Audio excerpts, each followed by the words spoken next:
2025년 3월 14일 금요일 저녁 8시 중웨비나 강사 나기론 인사드립니다. 안녕하세요. 지난 시간에 이어서 블록체인의 기초적인 내용들을 다루고 있습니다. 오늘은 NFT 역사를 복습하는 거예요. NFT 역사를 요약하고 P2E에 대해서도 한 번 더 복습을 하겠습니다. 강의하는데 주 대상들이 시니어분들이 많으세요. 6학년, 7학년, 8학년, 9학년 이런 분들이 많으시니까 같은 내용을 한 번 이야기해가지고는 기억이 잘 안 남죠. 이 내용들이 좀 어려운 새로운 용어들이 많습니다. 블록체인 용어가 상당히 어려운 게 많아요. 익숙하지 않죠. 그래서 자꾸 듣고 반복하면 시니어분들도 관심을 가지고 강의도 듣고, 요즘은 유튜브가 굉장히 좋은 내용도 많잖아요. 언젠가 강한철 회장님이 이런 말씀하신 게 있는데, 공부 좀 해야 된다. 너무 긴 거 말고 2시간짜리 이런 거 말고 3분짜리 5분짜리 그런 영상들 많다. 블록체인에 관한 좋은 영상이 많기 때문에 그런 거 가지고 공부하시기 바란다. 그런 얘기 한 적이 있죠. 목소리가 많이 잠겨가지고요. 그럼 물도 마시면서 이야기를 하겠습니다.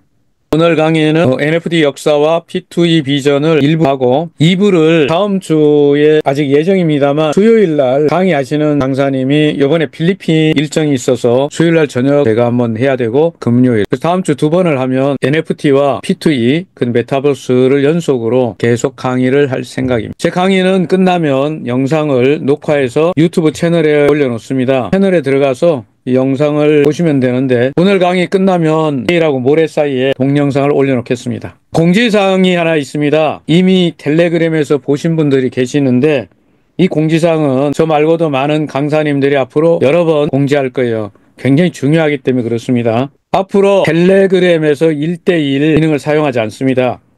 1대1 기능이라는 것은 어드민하고 개인적으로 메시지를 주고받는 거잖아요. 그런데 이게 지금 문제가 뭐냐면, 우리 회원님들 중에 시니어도 많고 블록체인의 기본 지식이 없다 보니까 이 안에 굉장히 큰 자산이 들어있는데 돈이 들어있잖아요. 그런데 관리를 잘 못하시고, 예를 들면 뭐 비밀번호를 잃어버렸다 그러면 비밀번호 찾아주세요, 바꿔주 뭐 이런 걸 문의를 하는데, 문의한 사람이 진짜 주인인지 이게 확인이 안 될 수 있죠. 그러면 어떤 일이 생기냐, 다른 사람이 비밀번호 같은 걸 바꿔가지고 들어가서 거기에 들어있는 자산이죠. 우리가 뭐라고 부르죠? 토큰, 디지털 자산. 이 자산을 훔쳐가는 거잖아. 해킹할 수가 있어요. 이런 일이 계속 생기기 때문에 보안을 하기 위해서 텔레그램에서 1대1을 더 사용하지 않습니다. 다시 말씀드립니다. 텔레그램에 해킹하는 프로그램을 깔아가지고 해킹을 해버리기 때문에요, 쉽게 노출돼 버려요, 정보들이. 1대1이라는 게 보통 개인정보 다루잖아요. 그게 위험하단 말이에요. 앞으로 한 열흘 동안 계속해서 많은 강사분들이 오전, 오후에 계속 말씀드리는데, 여러분들이 익숙해져야 되는 게 하나 있죠. 그러면 뭘 사용해야 되느냐? 지갑은 주소가 meta.f 찍고 global, 이것을 전문적으로 앱이라고 부르는 거예요. D앱, 여기는 블록체인 기술이 들어가 있어서 여러분이 이걸 잠글 수 있죠. KYC 인증을 받고 OTP를 걸면 잠깁니다. 이중 보안을 할 수 있는 거잖아요. 비밀번호 외에 보안을 더 하는 거예요. 장치가, 보안 장치가 많으면, 다시 말하면 문에 열쇠만 있는 게 아니라 보조키도 있고 몇 개가 있으면 누가 좀 거시기 하려고 뭘 훔치려고 왔다가 보니까 너무 복잡해. 그럼 어떡할까요? 에이, 딴 데 가야지, 이럴 수 있잖아요.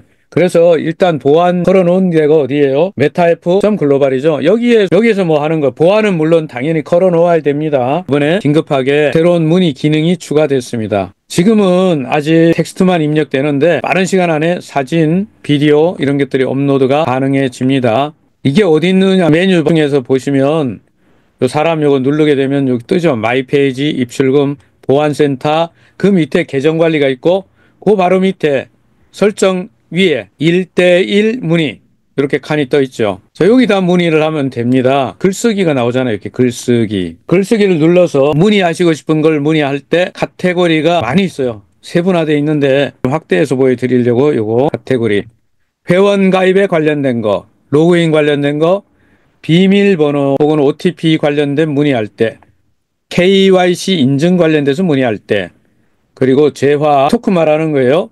그리고 입출금 관련, 게임, 결제, 아이템, 크립토 카드, 그리고 투자, 필리핀의 투자 플랜 관련된 거, 그리고 월드 지사장과 관련된, 그리고 지사장과 관련된, 또 자동 승급과 관련된 기타, 여기 항목에 없는 부분들을 질문할 때 카테고리를 선택을 하고 제목, 기본 제목 달고 설명을 넣으면 됩니다. 제출 누르면 바로 텔레그램에서 여러분들이 하는 것보다 훨씬 편리하고 안전하게 개인 정보들을 어드민에서 볼 수가 있죠. 이건 필요한 거기 때문에 여러분들이 꼭 이 기능을 오늘부터 사용하시고, 말씀드린 대로 사진과 비디오 업로드 기능은 지금 작업하고 있어서 곧 작동하겠죠. 조금만 기다리면 되겠습니다. 1대1 문의 기능의 가장 중요한 목적은, 이렇게 넣는 이유는 보안 때문이다.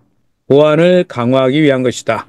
지금 텔레그램이 지금은 글로벌로 열려 있지 않습니까? 전 세계 텔레그램을 통해서 메타페스티스트에 접근해요. 그리고 국내에서도 마찬가지로 여기에 뭐가 있다는 걸 알았어요. 사람들이 돈이죠. 돈, 토큰이. 이 안에 들어있는 건 다 현금이 될 수 있어요. 현금.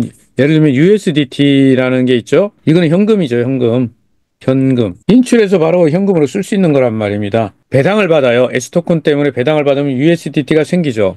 또 게임을 하고 베팅을 하고 나서 그 상금을 받았잖아요. 그러면 출금할 때 USDT 바꾼다고 그러죠. 스왑. 여러 가지 이유로 USDT가 여기 있을 수 있죠. 지갑 안에. 그러면 이거 돈이니까 한번 이렇게 해킹이 돼가지고 이거 방어막이 별로 없네 라고 생각하면 더 많이 공격을 한단 말입니다. 해킹 공격을 지금 많이 받고 있어요. 이런 걸 보완하기 위해서 지갑은 블록체인으로 보호되는 거기 때문에 여러분들이 반드시 KYC 인정을 받은 상태에서 OTP를 걸어 두셨으면 합니다. 이건 필수예요. 필수. 계정을 가진 사람이 직접 문의하게 하는 거예요. 소유주가 해야죠. 남이 제3자가 해가지고 돈을 강탈해 가게 하면 안 되지 않습니까? 그래서 이건 꼭 필요한 조치라는 거 생각하시고, 지금 약간 이렇게 전환될 때는 좀 불편할 수 있지만 곧 이게 개선됩니다. 사례가 하나 있는데, 해킹을 하려고, 말하자면 여러분의 자산을 훔치려고 한 사람이 이런 식으로 문의를 넣은 거예요. 내 계정이 있는데 활성화시켜 주세요. 이게 이렇게 넣었단 말이에요. 근데 이 사람이 진짜 주인인지 알아야 되잖아요. 알 수 없잖아요. 지금 여기서는. 그렇죠? 그래서 어드민이 아주 적절하게 이미 블록됐고 풀 수 없다. 이제 여러분들이 혹시라도 회원님들 중에 전문가는 제외하고 비밀번호를 잊어버려서 계정에 잠겨 있어요. 틀린 걸 자꾸 넣다 보면 한 5번 넣으면 어떻게 됩니까? 자동으로 잠기죠. 잠기면 풀어야 되잖아요. 때문에 그동안은 개인적으로는 시니어분들이 많다 보니까 이거 풀어주는 게 일인데요. 쉬워요. 지사장과 연락이 되면 요청하면 됩니다. 회원님들이 소속되어 있는 지사에 지사장이 요청하면 바로 해결돼요. 그런데 지사장이 누군지 잘 모른다. 이런 경우에는 여러분 앱에서 풀 수 있죠. 비밀번호를 재설정하는 기능이 있지 않습니까? 비밀번호 초기화라고 그래요. 비밀번호 초기화 기능을 이용해서 풀면 됩니다. 그런데 이것도 안 되는 경우에 풀어주면 돼요, 안 돼요? 안 되죠. 그 사람인지 확인을 해야죠. 확인 방법이 필요하죠. 제가 볼 때 지금 이 모든 일들은 기본적인 지식을 갖고 있지 않기 때문에 일어난다고 생각합니다. 블록체인에 대해서 기본을 알아야 된다 생각합니다. 오늘 이 책은 NFT 사용 설명서인데 여러분 읽으라는 얘기는 아니고, 책은 부심자들을 위해서 만든 책인데 NFT가 뭔지 공부하는 데 도움이 되기는 할 겁니다. 여기 있는 거 제가 몇 가지 인용해서 용어만, 개념만, 여러분 책 안 읽으셔도 돼요. 앞으로 10년 모든 것이 NFT화 될 것이다. 개인적으로 저도 그렇다고 생각합니다. 저도 동의해요. 부자가 되고 싶으면 NFT에 관심을 가져라. NFT는 앞으로 거의 모든 것이라는 단어에 주목해야 됩니다. 모든 거. 우리가 알고 있는 모든 것들이 NFT화 됩니다. 예술작품이나 스포츠 입장권이나 게임 아이템, 금융거래, 부동산에 이르기까지 모든 게 다 돼요. NFT가 미래에 실질적인 효능이 있는 NFT가 미래에 가장 강력한 영향력을 행사할 것이다. 오늘 들었는데 잘 모르셔도 그냥 지나가십시오. 앞으로 반복해서 이 이야기를 계속 드리겠습니다. 미래에는 콘서트, 쇼, 스포츠 경기 등 모든 행사가 NFT화 될 거다. 이제는 공연 보러 가는데 티켓 사는 일이, 종이 티켓 이런 거 사는 일은 아예 없어지고, 지금도 전자 티켓 많이 쓰는데 아예 이게 이제 NFT로 만들어지겠죠. 그러면 안표상이 뭐 이렇게 팔고 이런 것 자체가 없어져요. 그리고 이게 다 추적이 되잖아요. NFT로 하니까 누가 샀고 뭐 갖고 이런 거 다 되기 때문에 공평하게 수익 배분하는 데도 도움이 되고 굉장한 이점이 있기 때문에 사용이 된다는 거죠. 지금 우리가 아는 거의 모든 NFT 프로젝트는요, 텔레그램을 이용해요. 텔레그램이 장점이 많습니다. 글로벌로 비즈니스 하려면 우리나라 카톡 가지고는 안 되잖아요. NFT 프로젝트 하는 이런 팀들은요, 전 세계를 대상으로 하지 형 국가나 지역만 대상으로 하는 게 아니잖아요. 전 세계에 있는 커뮤니티, SNS를 이용합니다. 가장 많이 이용하는 게 디스코드하고요, 텔레그램입니다. 이 두 개가 블록체인 하는 분들은 제일 많이 인용해요. NFT 특히 게임 뭐 이런 데서는 이 둘을 가장 많이 사용되는 디스코드, 텔레그램. 그런데 여기에는 굉장히 많은 사람이 연결되어 있기 때문에 좋은 정보도 많이 얻을 수도 있어요. 디스코드 같은 경우는 이런 프로젝트, 특히 게임 프로젝트 회원 유저 모으고 마케팅 하는데 블록체인 가지고 마케팅 하는 회사들 많죠. 그런 회사들은 이걸 굉장히 많이 쓰는데 중요한 거는 여기에 진짜만 있는 게 아니에요. 참고사항입니다. NFT가 지금은 굉장히 중요한 거는 맞아요. 엄청난, 개인적으로 볼 때 NFT가 실제 우리 일상생활에 있는 모든 물건들 다 결합돼 가지고 NFT 시장이 커진다고 생각합니다. 앞으로 실물이 있더라도 NFT를 만드는 일은 훨씬 많아지기 때문에 아직 이런 걸 잘 모르신다 그래도 오늘부터 NFT에 대해서 관심을 가지세요. 유튜브에 좋은 내용도 많고 공부를 하다 보면 눈을 뜨죠. NFT로 향후 짧은 기간에 어쩌면 2, 3년 안에 NFT로 인해서 부자가 될 사람들이 굉장히 많이 나온다고 생각합니다. 지금 흐름이 아주 좋아요. 이런 것들이요. 미술품, 골동품 차죠. 클래식카, 보석, 이런 것들은 은행에서 거래할 수가 없잖아요. 실물자산.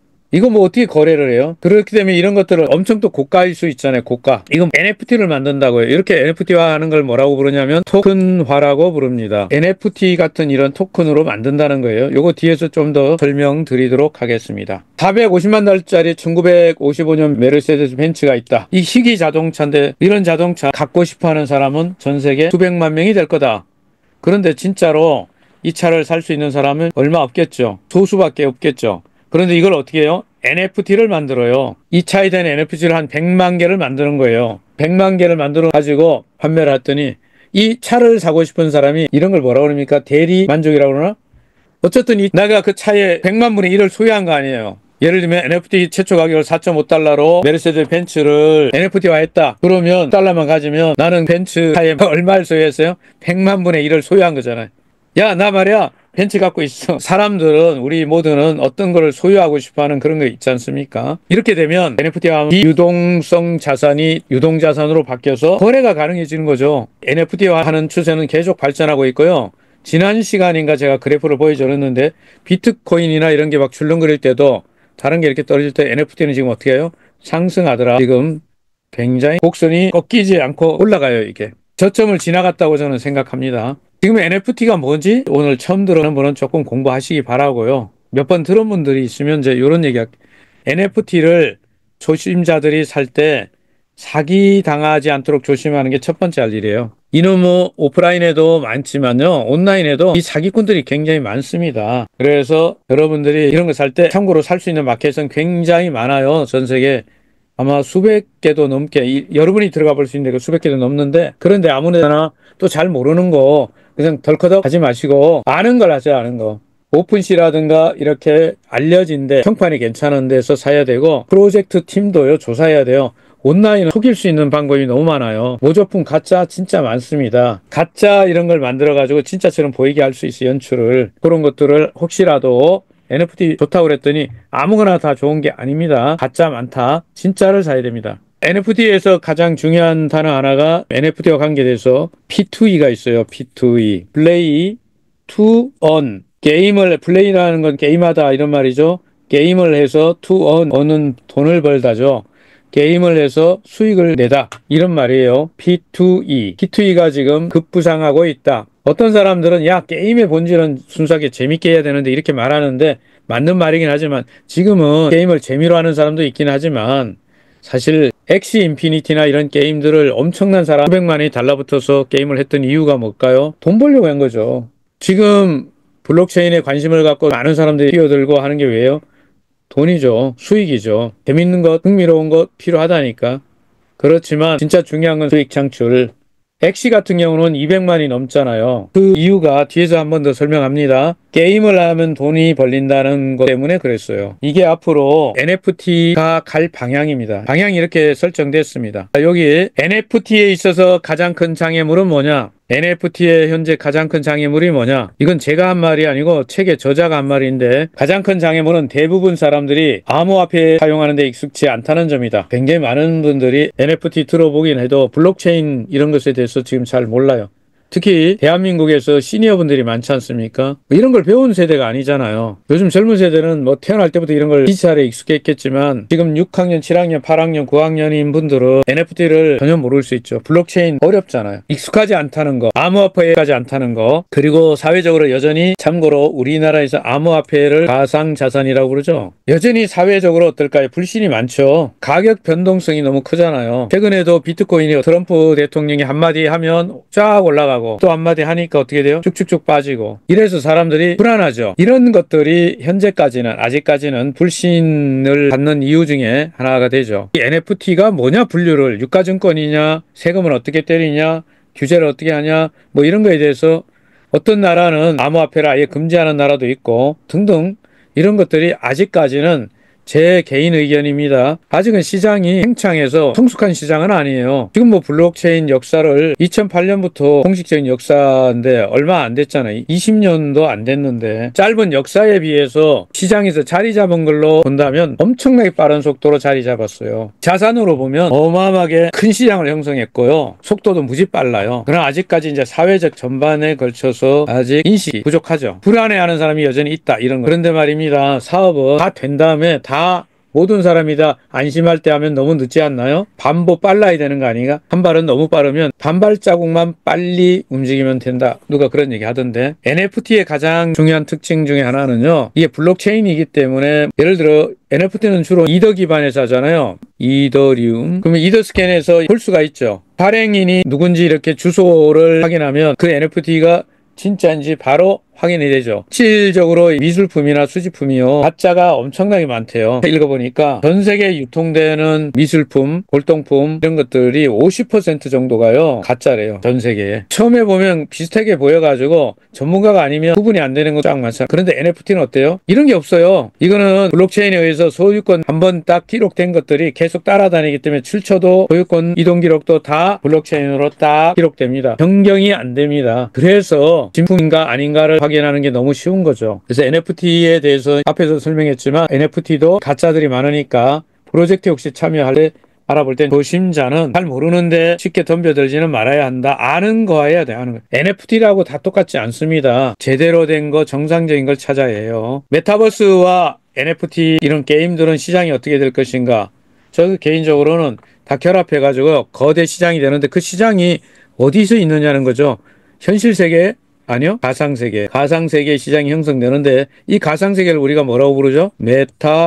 메타버스라고 부릅니다. 메타버스는 지금부터 폭발적으로 성장을 해서 학자들에 의하면 2030년이 되면 메타버스 세상이 된다고 주장을 해요. 저는 이 견해에 동의하는 사람입니다. 지금 메타버스는 계속 발전하고 있습니다. 그래서 디지털 부동산이 가상의 땅이 급상승하는 뭐 인기 투자 물품이 되기는 하지만 아직은 구분할 줄 알아야 됩니다. NFT 역사를 체크해보면 블록체인 역사는 짧아요. 2008년 비트코인 백서가 사토시 나카모토가 사람이냐 아니냐 뭐 단체 이름이냐 닉네임이냐 이런 거 했는데 분명한 거는 블록체인이 처음 발행 2009년도에 시작이 됐죠. 그리고 2010년도는 비트코인 가지고 피자를 사 먹었다는 전설적인 피자데이가 있고요. 그리고 2013년 돼서 드디어 우리가 알고 있는 NFT 이런 걸 만들 수 있는 플랫폼이 하나 만들어졌죠. 이더리움에 대한 백서가 나오고 2015년에 출시를 했고 그리고 나서 전 세계가 코인 열풍이 불죠. 근데 이때 뭐 ICO 코인 막 무조건 상장하면 돈 된다 이런 생각을 했는데 지나서 보면 어땠습니까? 거품이 너무 많았고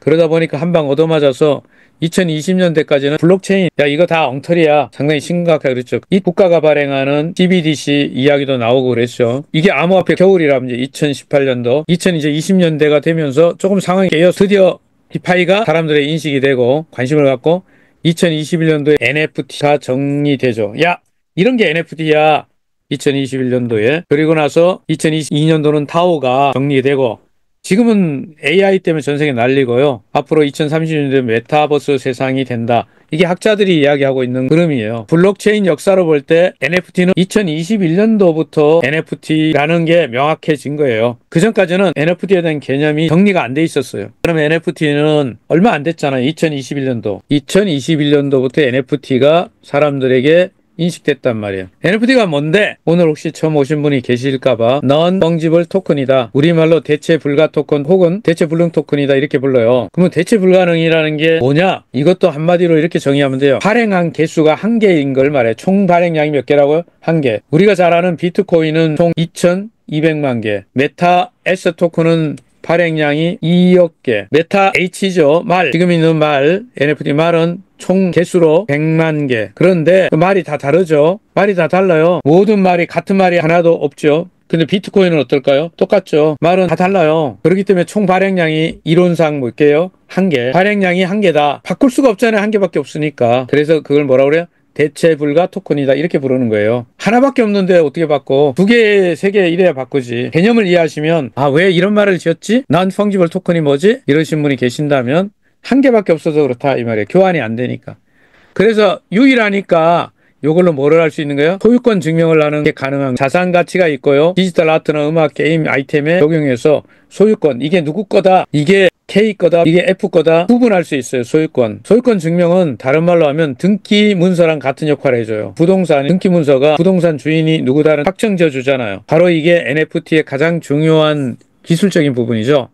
그래서 디지털 아트, 콘텐츠 이런 거 아티스트, 즉 말하자면 제작자들이요. 직접 뭘 만들어갖고 그림을 그리거나 음악이나 게임 프로그램도 마찬가지입니다. 이런 것들을 만들어갖고 직접 유통이 가능해요. 진품인 거와 아닌 걸 구분할 수 있는 기술이 있으니까 커뮤니티 모임, 소속감, 가치부 이런 게 있습니다.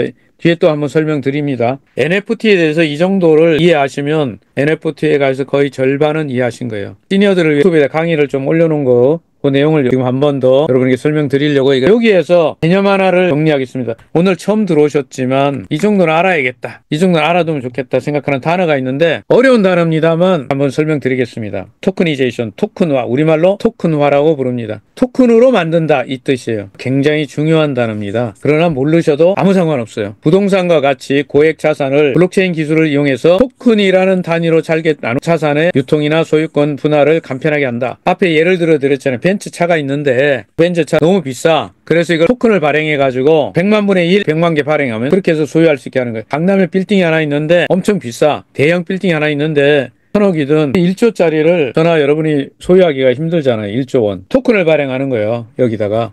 토큰을 발행을 해가지고 100만 개 발행할 수도 있지만 1억 개 발행할 수도 있고 10억 개 발행할 수도 있죠. 이렇게 발행해가지고 토큰 하나를 소유하면 빌딩의 일부를 소유한 거죠. 이렇게 하는 걸 뭐라고 그런다? 토크니제이션, 토큰화한다 라고 하는 거예요. 이런 일이 앞으로 무지 많이 일어납니다. 그러면 토큰화를 함으로써 과거에는 불가능했던 거를 가능하게 하는 거예요. 사람들이 나 빌딩 갖고 있어. 얼마치 갖고 있는 거예요? 만약에 5천억짜리 빌딩인데 100만 개 토큰을 발행했다. 그러면 얼마치 갖고 있어요? 한 개만 토큰 가져도 그 빌딩에 100만 분의 1을 소유한 거죠. 이런 일이 가능해졌기 때문에 사람들이 이 NFT가 할 수 있는 일이 무궁무진해요. 앞으로 엄청나게 커집니다. NFT는. 그래서 여러분들 오늘 처음 제 강의에 들어오신 분이 계신다 해도 오늘부터 NFT 관심을 가지시라. 그러면 기회가 열립니다. 이런 토큰화는 블록체인 기술을 활용해서 자산을 디지털화하는 가장 중요한 방법이에요. 그래서 이거를 모든 국가, 기업, 개인이 지금 여기에 다 손대고 있어요. 자산을 보다 쉽게 거래하고 소유권을 분할해서 쪼개가지고 소액으로도 소유에 참여할 수 있단 말이에요.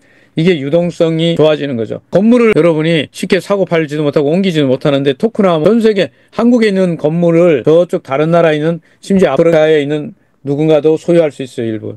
여러분이 지금 한국에 앉아 있지만 뉴욕에 있는 어떤 건물이나 모두 소유할 수 있죠. 뭘로? 토큰화를 통해서. 그래서 부동산이 제일 많이 이걸 하고 있고요. 그래서 이거 토큰을 투자자에게 판매하거나 거래가 가능하고 또 수익을 줘. 우리 건물에서 임대 수입이 발생했어. 그러면 어떻게 하기로 했어요? 토큰을 가진 사람한테 배당해 줄게. 가능한 거예요. 지금 그렇게 하는 데가 있습니다. 토큰화 장점은 첫째, 유동성이 증가되고요. 그동안 거래할 수 없었던 게 거래가 되니까 엄청난 거예요. 부동산, 예술품, 기업, 지분도 토큰화해서 팔 수 있어요. 굉장한 거예요, 이거. 그리고 소유권을 분할해서 소액으로 투자 가능하잖아요. 투명성과 보안성이 있죠. 블록체인 때문에 소유권 기록이 되고요. 누가 샀고 누가 팔았고 누가 이런 게 다 되고 위변조가 안 되잖아요. 자동화된 거래가 된다. 이게 중개인이 없어도 되는 거죠. 탈중앙 거래가 가능하기 때문에 디파이, 스마트 컨트랙에 의해서 대단한 거예요. 블록체인 공부를 하면서 하나가 꽂힌 게 NFT였어요. 야, 이거 봐라. NFT 하나만 잘 만나도 팔자를 고치는데 그 NFT가 어디 있는가? 이렇게 찾다 보니까 찾았죠. 여러분들이 여기에 잘 오신 거예요. NFT를 발견했잖아요. 여기서. 이거 지금 설명한 데 다 적용되는 거예요. 어디? 부동산 제일 많이 하고 있어요. 건물, 토지 뭐 이런 거. 여러분이 혹시 갖고 있으면 NFT화 할 수도 있습니다. 부동산을. 예술품 하나가 예를 들면 모나리자 그림이 있는데 팔지도 않겠지만 예를 든 거예요. 10조 원에 누가 팔겠다. 그러면 할 사람이 없잖아. 근데 어떻게 해요? 토큰을 발행하면 여러분도 모나리자 그림 일부를 소유할 수도 있고 기업 지분도 이렇게 만듭니다. 지금 이런 거 하고 있습니다. 귀금속, 금, 다이아몬드 이런 것들 다 이렇게 됩니다. 토큰화 할 수 있는 거는 무궁무진하기 때문에 앞으로 이 블록체인 시장에서 이 NFT는 엄청난 일을 해요. 엄청난 일. 그래서 여러분이 관심을 가져도 좋다. 그동안 기존의 금융 시스템이든 거래가 어려웠던 다양한 자산을 효율적으로 투명하게 거래할 수 있는 혁신적인 기술이다. 특히 부동산과 같은 고액 자산을 쉽게 분할해 투자할 수 있다는 점에서 주목받고 있고 향후 금융, 자산 관리 분야에서 더욱 확산될 가능성이 크다. 이거예요. 그래 NFT가 여기에 정점을 찍는 거잖아요. 다음 시간에 더 할 거라서 오늘 일부만 하는 거예요. 일부만. 이제 시간이 10분 정도 남았잖아요. 10분만 얘기할게요. 디지털 예술 및 콘텐츠 산업은 바뀌고 있습니다. 이제는 작가들이요 NFT 안 만들면 이상해요. NFT 기본적으로 만들게 돼 있습니다. 그 다음에 게임, 가상세계, 메타버스 자산 소유. 이 게임은요 메타버스가 활성화되는데 가장 중요한 거 문을 열어주는 거예요. 게임이 문을 열고 나면 이제 쇼핑이 뒤에 붙죠. 그 다음에 마지막으로 뭐가 될 것 같아요? 금융으로 마무리되죠. 그래서 기존의 아이템은 개발사가 통제하고 사용자가 소유할 수가 없을 수도 있고 그리고 개발 회사가 망해버리면 다 날라가. 하지만 NFT는 어때요? 개발사가 심지어 없어질지라도 블록체인 기반에서 거래되고 살아있어요. 굉장히 중요하죠. 그래서 이런 게임 분야에서 NFT는 필수예요. 이제 음악이나 엔터테인먼트 이런 것들이요. 이제는 음원을 직접 바로 내고요. 콘서트 티켓 이것도 바로 판매하고요. 중개하는 뭐 이런 게 필요 없어요. 팬들하고 직접 소통이 됩니다. 이런 시대에 왔죠. NFT가 토큰화해서 NFT 토큰화를 통해서 뭐가 확보되느냐? 왜 돈의 가치가 올라가냐? 자산 가치. 첫째는 희소성이나 진정성이 보장되죠.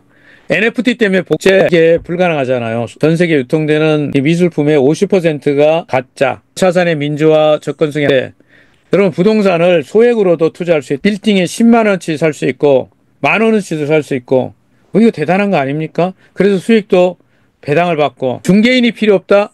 신뢰할 수 있는 거래가 가능하다. 이게 블록체인의 스마트 컨트랙의 핵심이거든요. 그래서 앞으로 디지털 경제가 활성화되는 거, 메타버스, 디지털 아이템, 소셜 미디어, 이 모든 것에서 뭐가 중심이 된다? NFT. NFT가 중심이 됩니다. NFT. 그래서 NFT가 뭐냐? 이제 다 얘기했기 때문에 복습이에요. 마무리하려고 복습하는 중입니다. NFT는요, 디지털 자산의 혁명이다. NFT가 뭐다? 디지털 자산의 혁명입니다. 신흥 부자들이 여기에 태어납니다. 많이 앞으로 부자들이 여기 오늘 회원님들 중에도 계시는 거죠. 말 한마리가요. 이 NFT 말 한마리가 억대 넘어가고 아파트 한 채가 될 수 있어요. 메타표 그룹은요. 이런 시장을 선점했다는 게 제일 중요한 거예요. 모든 사업에서는 선점이 가장 중요해요. NFT 말 하면 메타페스티스 이게 답이에요. 다음 시간에 또 이야기 드리겠지만 초창기 때 NFT는 좀 이런 것들도 팔렸죠. 예를 들면은 첫 번째 트윗 요즘 X죠. X의 공동 창업자 트윗을 딱 올린 글자예요. 이거 이런 글자 하나 올렸는데 이거 얼마에 팔렸어요? 35억 원에. 그때는 좀 거품이 좀 있었어요. 지금 얼마 한다고요? 30만 원이에요. 옛날 버전 얘기예요. 그러나 점점 어디로 가요? 디지털 창작품으로 갑니다. 이런 창작품 중에 이거 굉장히 유명한 작품인데 비플이라고 있어요. NFT도 워낙 유명하지만 첫 5,000일이 오프라인에서도 굉장히 유명한 거예요. 이분이 2007년 5월부터 하루에 한 번씩 이걸 만들어가지고 여기 내용을 보니까 제가 책에 보니까 14년 이상을 이거 만들고 있더라고요. 그래서 이거는 이분 거는 NFT 하기 전부터 인정받는 거예요. 인정받는 건데 NFT화 했기 때문에 새로운 시장을 창출한 거죠. 지금도 이거 계속 그리고 있습니다. 이분. 이게 6,900만 달러에 팔린 거예요. 어마어마하죠. 이 크립토 펑크는 굉장히 중요한 건데 오늘은 생략하고 그냥 픽셀 그림이 무슨 뭐 100만 달러냐 그리고 뭐 2천만 달러까지 팔린 것도 있냐 말도 안 된다 라고 생각하면 안 됩니다. 이게 의미가 있어요. 이거 여러분 크립토 펑크가 뭔지 알면 이게 중요한 거고요. 모르셔도 됩니다. 오늘은 이렇게 비싸게 팔린 것들이 있다. 이 중에 몇 가지는 거품이지만 그렇지 않은 것도 많이 있습니다. 근데 진짜 중요한 게 이놈들이에요. BAYC, 지루한 원숭이 요트 클럽. BAYC부터 뭐가 있냐면 그전까지는 그냥 콜렉션 하나를 사거나 팔거나 이런 방향이 있지만 지금부터 뭐냐면 멤버십. 이거 가지고 있으면 출입할 수 있어요. 이거 가지고 있어야 거기 멤버로 낀단 말이에요. 커뮤니티, 특별한 커뮤니티를 만들었어요. 그리고 공동체를 구성하고 이걸 가지고 있으면 수익을 창출하게 했단 말이에요. 이거 굉장한 거예요. 이거 갖고 부가 수익을 창출하게 상업권을 내가 쓸 수 있어요. 이거 NFT 방향에서 조금 더 진화시킨 거죠. 덕분에 BAYC가 뭐 젊은 친구들이 3명인가 4명이서 만들어가지고 30대 40대 그래서 자산이 한 50조 이상 되든가 뭐 그렇게 만들었죠. 이게 다른 세계에서는 불가능한데 BAYC는 만들었고, 그리고 우리하고 가장 밀접한 게 뭐예요? 엑시 인피니티. 엑시는 어디에서 만들어졌어요? 베트남 스타트업 기업인 스카이 마비스가 만들었죠. 뭘로 만든 거예요? P2E. 앞에 좀 설명했죠. 게임을 하면 돈을 번다. 이 P2E에 어떻게 보면 개척을 했기 때문에, 시장을 개척했기 때문에 유명하고요. 그리고 성공했어요. 엄청나게. 저희 메타페스티스하고 아주 유사하지만 여기가 조금 말하면 원조라고 볼 수 있죠. 근데 여기는 아가들용이다. 현재도 회원들이 계속 유지가 되고 있습니다. 자산 가치를 요즘 좀 살아난다고 그러더라고요. 우리 메타페스티스는 뭐냐 그러면 지금까지 나온 기술 중에서 가장 앞선 기술이에요. 그래서 이런 거죠. 단순 게임이 아니고요. 4차 산업 기술이 다 접목된 최초의 P2E 메타버스 게임이다 라고 할 수 있어요. 유저들은 세계 최초의 배당 토큰이 되는 메타스를 보유하고 지금 배당 받지 않습니까? 또 말을 소유한 사람은 아이템샵을 통해서 지속적인 수익 창출이 가능한 플랫폼이에요. 저는 차원이 높아요. 이 이야기는 다음에 계속해드리도록 하겠습니다. 처음에는 단순한 이미지 컬렉션이었지만 크립토펑크, 그 다음에 어떻게 발전했어요? BAYC, 지루한 원숭이는 어떻게 해요? 커뮤니티가 만들어졌다니까, 멤버십. 그 다음은 어디예요? 돈을 벌어요. 게임을 통해 가지고 게임파이, P2E. 이게 엑시 인피니티예요. 그럼 우리는 뭐예요? 플랫폼이 메타페스티스트 플랫폼은요. 범위가 훨씬 커졌죠. 메타버스 이제 플랫폼에서 단순히 게임만 하지 않아요. 확장됩니다. 자, 이 얘기들도 앞으로 계속 듣기로 하고요. 이 말이, NFT 말이 100만 마리가 만들어지고 앞으로 20만 마리로 줄어들게 되죠. 합체, 합성, 분해, 제작 이런 과정을 통해 갖고, 그럼 가치는 어떻게 돼요? 수십 배 상승하고, 그리고 경마 출전시키면서 요즘 레이싱 출전은 시키잖아요. 이달 말까지 이벤트 끝나겠지만 앞으로는 채널방을 통해서 출전하는 그런 프로그램이, 대한민국에서는 공식적인 서비스는 안 합니다. 경매 나중에 되면 이 말들이 뭐 10회 우승에 빛나는 말, 올해 상금 1등 이런 말들은 화돼 있죠. 그러면 어떻게 돼요? 부자들이 이 컬렉션을 구매합니다. 예시지만 100억에 사는 사우디 석유 재벌이 나올 수도 있죠. 당연한 얘기예요. 이거 가능한 거예요. 다음 시간에 제가 하려고 준비해 놓은 겁니다. 토큰 이코노미. 그래서 오늘은 여러분에게 여기까지 딱 얘기 드리고요. X2E 이것을 제가 다음 시간에 연속으로 하겠습니다. 게임을 하는 시장 말고도 많이 있다. 공부하면 돈을 준다. 영상을 보면 돈을 준다. 걸어다니면 돈을 준다. 잠을 자면 돈을 준다. 다 뭘로 만들어요? NFT로. 책을 보면 돈을 준다. 글을 쓰면 돈을 준다. 많습니다. 이런 게 있다고요. 이건 다음 시간에 자세히 제가 하나씩 설명드리도록 하겠습니다. 자, 이런 것이 전부가 뭐가 공통점이 뭐라고요? NFT. NFT다. NFT를 알면 부자가 된다. 이게 오늘의 얘기입니다. 그 중에 여러분들은 게임을 통해 수익을 창출하는 NFT를 만난 거예요. 자, 여기까지가 오늘 제가 다음 시간에는 P2E에 대해서 조금 더 말씀드리고 메타버스에 연결돼서 이 웹3가 어디로 가는가 한번 복습을 하는 시간을 갖도록 하겠습니다. 마지막 멘트. 메타페스티스가 여러분의 미래입니다. 오늘 강의는 여기까지 마치도록 하겠습니다. 여러분 감사합니다. 즐거운 주말 되세요. 다음 주에 뵙겠습니다.